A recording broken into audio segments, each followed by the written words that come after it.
Once upon a time, in a faraway land, where rolling green hills met endless skies, there lived a poor boy named Jack.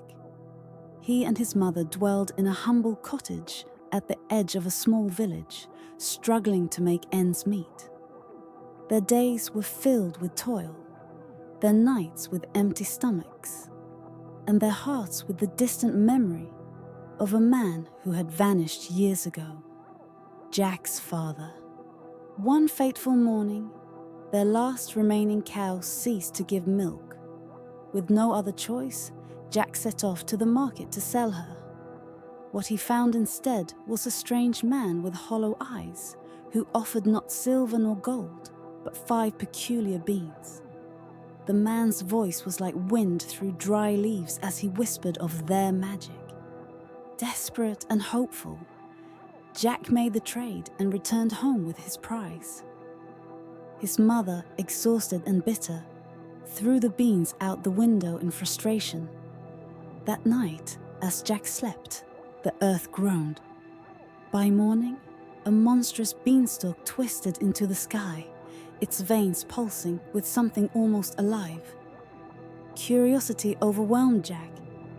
He climbed higher and higher until the air itself felt wrong. The wind moaned like distant voices. The sky darkened unnaturally. When he reached the top, he found himself in a strange land where shadows moved without a source, and the air carried a heavy, metallic taste. A massive castle loomed before him, shrouded in mist. He crept inside and found riches beyond imagining. Gold shimmered in great piles, but his eyes were drawn to 2 treasures: a golden egg, radiating warmth, and a golden harp that hummed with a soft, eerie tune. Then came the thunderous footsteps. A giant appeared, eyes wide with something beyond rage, desperation. The creature let out a guttural roar, but there was no malice, only a strange urgency. It reached out toward Jack, shaking its massive hands, its mouth moving in garbled, inhuman sounds. Jack, heart hammering, did what any frightened boy would do. He ran. As Jack fled, the giant's mind reeled. He had once been a man, a father who had climbed this very stalk years ago, only to be ensnared by the curse of the golden egg. The power he sought had turned him into this hulking beast, unable to speak the language of his own kind. He had failed to destroy the curse, so in desperation, he had severed the stalk from above. And now, history was repeating itself. Clutching the golden egg and the harp, Jack dashed to the beanstalk. The giant followed, its face twisting in agony. As Jack reached the base, he grabbed an axe and struck the beanstalk down. The massive structure collapsed, taking the giant with it. The earth quaked as it hit the ground. The villagers found the broken creature among the rubble, weak and wounded. They bound it in heavy chains and rejoiced, thinking Jack had slain a monster. But Jack's mother, stepping through the dust, felt a strange unease. The giant's battered form lay motionless, its breath ragged, its eyes locked onto hers with a desperate, pleading gaze.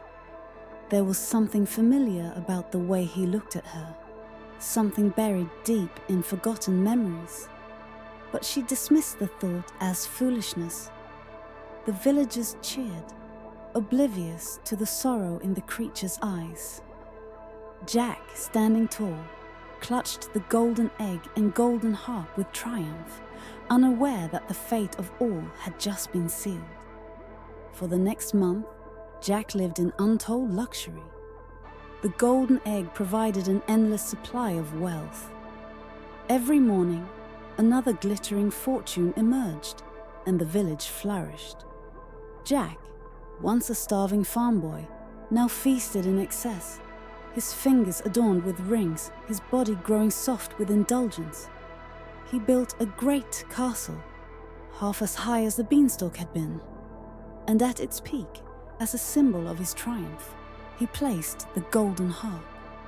But deep in the village, the giant, still bound and weak, strained against his chains. His ruined voice rumbled in inhuman syllables. He gestured frantically at the golden egg. He clawed at the dirt, eyes pleading wild. Jack ignored him. At night, the golden harp whispered, its eerie tune winding through Jack's dreams. It sang of hunger, of feathers, of gold and ruin. But Jack, lost in wealth, paid no heed. His mother, however, watched the giant with growing unease. There was something disturbingly familiar about the way he moved, the way his eyes locked onto hers with desperate intensity. But she could not place it. Not yet. She dismissed the thought, believing it to be nothing more than the guilt of watching a suffering creature. The giant continued to claw at the dirt, trying to form words with his broken hands, but to the villagers, it was nothing more than meaningless scribbling. They mocked him, jeering at his feeble attempts. Jack, drunk on wealth and pride, saw nothing but the glory of his newfound fortune. The giant, realizing his warnings were ignored, let out a mournful, guttural cry. That night, as the golden harp whispered its warnings in haunting melodies, the giant lay in chains, his hope fading.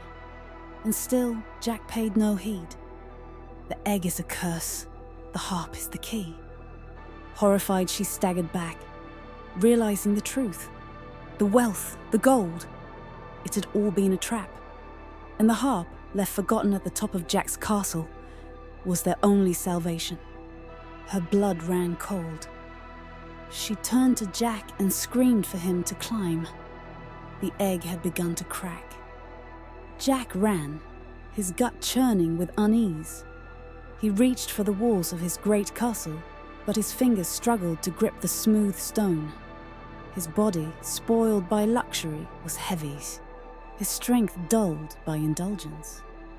Below him, the villagers gasped as the egg split open. A golden mist curled into the air, glittering like sunlight, beautiful, terrible. The first scream rang out. Jack climbed, straining against the weight of his own gluttony. Feathers began to sprout from the villagers' arms. Fingers curled inward. Voices turned to panicked clucks. The curse swept through the streets like a plague. The bound giant roared, straining against his chains. His wife sobbed, reaching for him as her fingers shrank, her voice turning into a desperate cluck. She had been the last hope, but the curse had spread too quickly. Jack reached halfway before his grip faltered. His breath was ragged, his muscles weak. He fell. The world blurred as the ground rushed toward him. He landed among the gold, his body aching, but the pain lasted only a moment. His fingers shrank, his skin hardened, his mouth twisted, and his final cry was swallowed by an unnatural cluck. Jack, his mother, and the entire village were transformed. They would forever lay golden eggs, trapped in a twisted cycle of greed. And at the top of his castle, untouched and forgotten, the golden harp continued to sing, waiting for a savior who would never come. Thank you for joining us in the world of Twilight Fables. If you enjoyed this tale and want to hear more stories like this, please subscribe and hit the notification bell for more.